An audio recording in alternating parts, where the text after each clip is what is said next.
We are about to go and tour the new West Coast Racers construction site. I'm so happy and excited about that. Are you ready? I'm ready. You ready to go? We're going inside.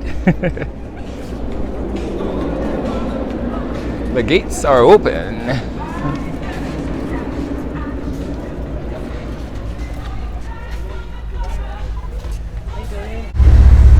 We'll be able to enter from two sides. So as you come into the area, there'll be a door open, the exit door there. You'll see as you come into the area, and of course you'll exit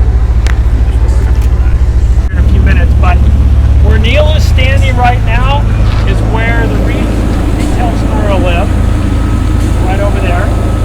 And the caissons and the footings, there's 273 of them on this ride. That is a lot of stuff. a lot of years the director of operations. In 2014, we were talking about this project. Wow. We 2014. really got the ball rolling with the contract. Wow. Cool. All the track you see comes from Italy. The columns come some from Lancaster, actually, some from China. So coordinating trucks that pick all that up to bring it to barges, to bring it to boats, to bring it to trucks to get here, it's a lot. And right behind you, if you look at this area right here, you'll see where the track crosses over. It's right about where the gentlemen are in working on the manhole today. The columns, all the black pieces right there, where all those particular columns were all built in Lancaster, which is right up the road.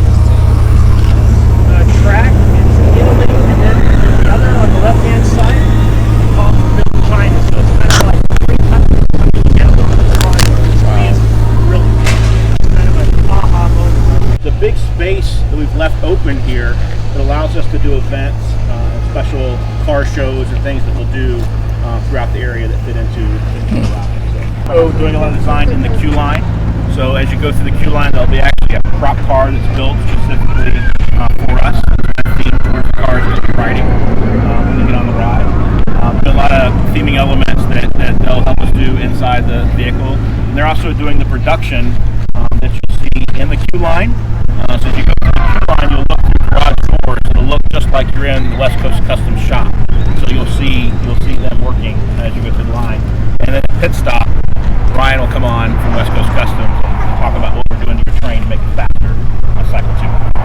That's my ride. I think that was their show. That was their first show. Yeah. It's a very, very cool shop. We'd love to go down there. We go down there every week to check on the progress and talk to those guys and see what's going on. But it's a pretty spectacular shop. A lot of what we're doing here, like Neil referenced to, is our queue building and the inside of it kind of is similar to what their shop is set up like, what it looks like. That's what I'm curious if anybody's been down and seen it. We'll have the soft collars on this particular ride. We don't have that on full throttle, and then they'll have what I call the ankle seat. So real quick on the ride side. This right here, where you see all this is our MCC room, where all of our equipment will go for the launch station. Right next to it, where our big transformers will live. There's 690 volt transformers for this ride, which is probably one of the first I've ever seen that launch. One thing about this ride, it has 4 separate launches. You get launched 4 times on this ride. You get launched obviously once, you hit the boost area, you get launched again, you come back in, you go out a second time, you get launched, you hit the boost area, you get launched again. 4 launches. Really, I think that's pretty cool. Yes, and launch you will do. Thanks so much, Tim and Neil. I'll go ahead and take it from here. Going into the West Coast Racers site, immediately the first thing that captivates your eye are the final turnarounds. You're literally right under the track. I can't stress this enough. It was mentioned during our tour that the coaster itself is only about 70% complete. And so what this means is that while it may almost be finished, they still have a lot of work to do. And you can see that here with the spaghetti bowl section, as there's no track on site yet. And this was an active construction site, so they were currently working on the ride as we were taking the tour, which was pretty cool to see. And I was impressed that this coaster will truly be aesthetically pleasing from all angles. And that's something that was mentioned as well, that they want everyone to feel like they are immersed in the LA centric culture. There's not one, not two, not three, but four separate launches on this ride. You know how intense this is going to be when it finally opens? And it was confirmed that the top speed will be 56 miles per hour. So we are going to be pretty much being flung around this entire track throughout the entire experience. And I can't wait. From this section, you can see the ride just shoots straight up into that final corkscrew and into the Spaghetti Bowl section of the ride. And as you can see, there's not enough track here just yet, but this will be amazing to see once it finally opens, and just how close these turns are going to be when you are experiencing the ride. Now, just under the supports is the Cyclone 500 racetrack. Now, I personally have never experienced this attraction before, well, primarily because you have to pay for it, but I actually may put some money down to pay for this when West Coast Racers opens, because I want to have that experience of being able to look up and see the track and the trains as they pass right above you. I mean, who wouldn't want to see that happen? And this is going to be one of those coasters that will duel every single time. And I know that gets super frustrating, especially for fans of Twisted Colossus, which I happen to be one. And much like Twisted Colossus, the winners of these races are not predetermined. The trains will shuffle back and forth throughout the track, and it's also determined by weight and other elements. So that's pretty cool, because your boy knows I love a good dueling coaster. So let me bore you all anymore, and let's get back to the tour, okay? The whole idea behind this is obviously racing and that element that lives in Southern California, and everybody loves it. And you know how some of the older movies were built around racing in the wash, and so we kind of modeled this area after that, and I think it lends itself to it very well.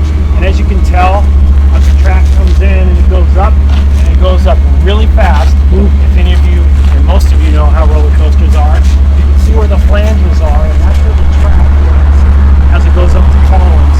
So you can see, now watch, it goes up quick, and then it's going to dive back down into this, like Neil said, the Spaghetti Bowl area, throw you around, throw you back out, and then you can kind of get an idea of how low it gets over here. So it's going to be an extremely exciting ride. Whew, and just hearing that just makes me excited all over again. But you know what else makes me excited is being able to have other restaurants and venues inside of the actual area that will enhance it. So right there, we're looking at the new chicken restaurant that will serve fried chicken. It's going to be completely brand new. We also have the candy store returning, which was actually completely gutted, and will be a completely new candy store. We still will see areas where you can actually make the candy, so that's also going to be a pretty neat upgrade from the original candy store that was in Cyclone Bay. And here at thecoasterkings.com, what we're most excited for is the new taco restaurant that will be in the area. It'll offer many different assortments of tacos, and of course some vegetarian options, which I'm excited about personally. And to the right of that, where you have the past boneless wing stand, that will turn into a drink and snack station. So just goes to show there's going to be a lot of great food to try in the area when it opens. And speaking of when it opens, this Epic Rides souvenir shop after Apocalypse is actually going to turn into a members lounge. So those of you who are members, this will be an area where you can go and relax. There'll be charging stations. You can also refill your membership cups. And just beyond the membership lounge, you'll see the Aftermath Maze. Now, that's a very popular maze here during Six Flags Magic Mountain's Fright Fest that will be returning this year. So during the Fright Fest season, we should see the area reopened, as well as Apocalypse before West Coast Racers. So I'm excited for that, because Apocalypse, the ride, was actually recently just all retracked, and it'll offer an amazing experience. And this section of the park will be the other entrance / exit where you can enter the new underground area. And like I said, we're super excited to get this and see the actual attraction open finally. It's been delayed and delayed and delayed, and it's finally starting to get some progress, and I can't wait, just like all of you, to see it actually open. I want to give Six Flags Magic Mountain a shout out for just keeping the project moving, because this is an extensive project. They're gutting mostly everything in the area, so it's nothing that's not going to be time consuming. So I applaud them for that and just keeping it moving, and it will open when it opens. And I can't wait for that. So thank you all for watching.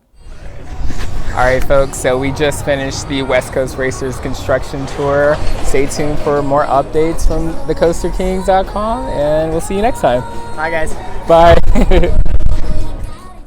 As always, thank you all for watching. We truly appreciate the support, and be sure to check back for more regular updates on your favorite theme parks here in Southern California.